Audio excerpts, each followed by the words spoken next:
We're working through all the free video tutorials on the bernette b68, b64, and b62 airlock sergers and cover stitch machines. Hi, I'm Sarah from sewingmastery.com, and it has been so fun to work with this new series of sergers because they are air threaded and, well, let's just face it, so much easier than so many sergers in the past. Let's take a deep dive into what it takes to keep this serger clean and in top running condition.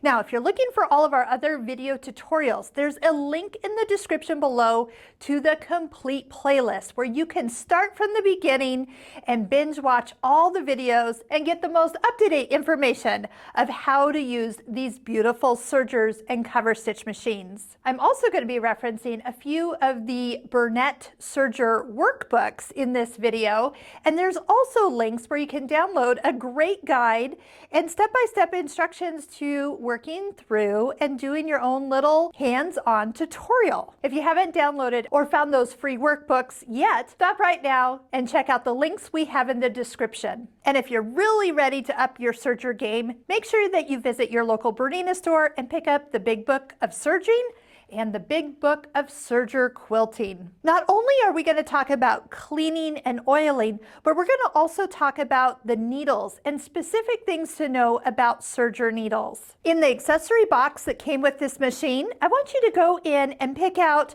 the little tube of soy machine oil, the short screwdriver, which by the way I love. It's easy to use, so you can get underneath the housing here and unscrew these screws in the throat plate much easier than a tall screwdriver. There's also a threading wire in one of the Ziploc bags. I want you to pull this out as well as I show you how we're going to clean the air tubes on this serger. Or if you have the bernette 62 cover stitch only machine, those air tubes need to also be cleaned on a regular basis. We'll also talk about how often you need to do this and when is it time to have a professional like your local Bernina store do all the rest of the regular maintenance required to keep this machine running in tip-top condition. You'll also find a brush on the inside cover of this door. So if you haven't found it yet, pull it out because we're going to start by brushing out all the extra lint that has gathered up in this area. The one thing you do not want to do is use canned air, and we always say that, but people still do. And you never want to use it on your sewing machine either. What happens with canned air is that it is so powerful, it actually blows more into the back area of the sergers because there's no exit point. Once you hit that compressed air button on the top of the can, it's just going to go psh, and a lot will come out, but it's really hard to picture, unless you've seen it from my side, how much of that lint goes further into the machine. Yes, you sometimes see service technicians using an air compressor when they're servicing a sewing machine or a serger, but I guarantee all those covers are off the serger and it's pretty much just a naked machine and they're blowing all the extra out. It's not going into certain little crevices or pockets. They can keep it all going to the outside. You and I, we don't have that luxury. So start by taking your brush and brushing as much out as possible. If you're like me, you love these little dust-its. I'll put a link in the description below where you can find these online. They're like little Swiffers for your sewing machine, so you can quickly get in, and honestly, it's perfect for sergers because you can get in and clean it out really, really quick and easy. And of course, if you have one by your sewing machine, it's going to make cleaning your sewing machine bobbin area a complete breeze. And just like canned air, never go ahead and go and blow into the serger. Again, that's going to start to push some of that extra lint further into your machine than you want it. I know they always say to turn off your machine while you are cleaning your serger, but honestly, if you have your door open and you step on your foot control, nothing happens. So you can hear I'm stepping on it and the machine won't run. So I feel you're fairly safe. I know those manuals have to tell you to turn it off for safety reasons.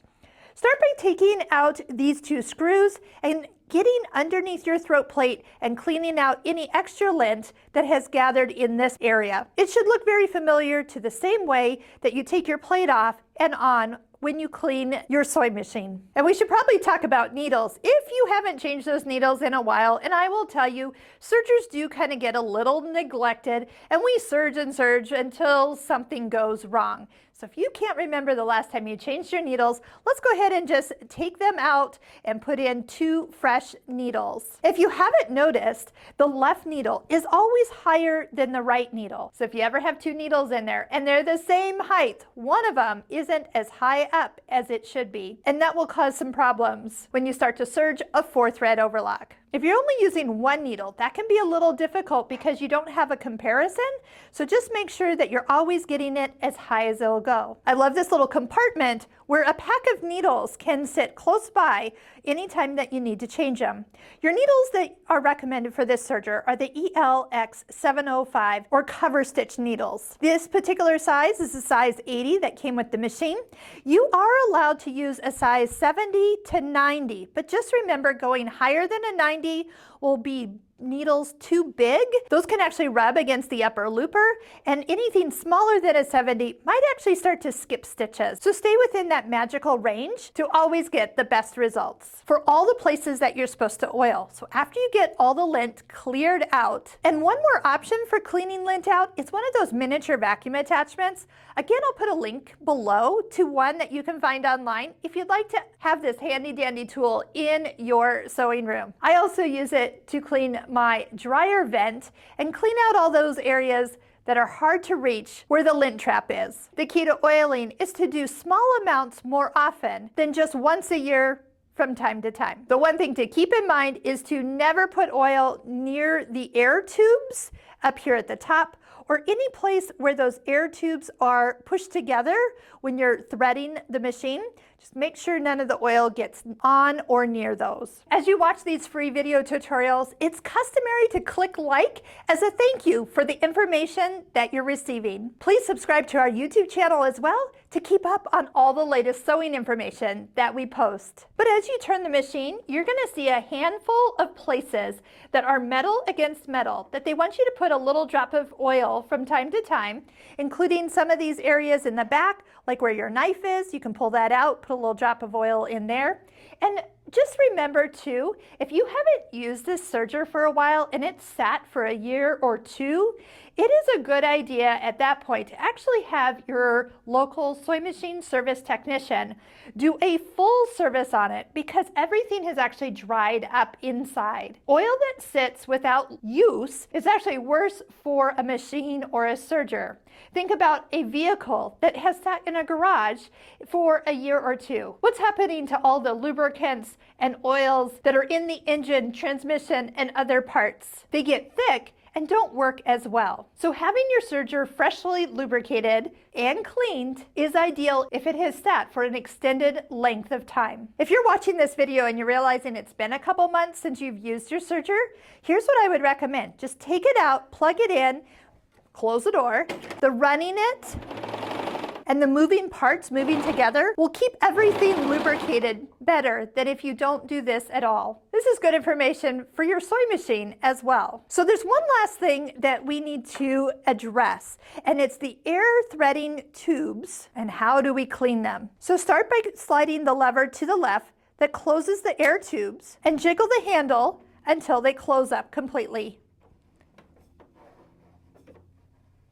At this point, if you have some pearl cotton embroidery floss, this will be perfect. And once you've cut off a length, I'm going to have you store this in with your accessory box. We're pretty much going to floss this through the machine and clean out the air tubes. Now, if you were to try to push this down through, the air is not strong enough to push something this thick. So I'm going to show you how we use the threading tool or threading wire that's in the little Ziploc bag.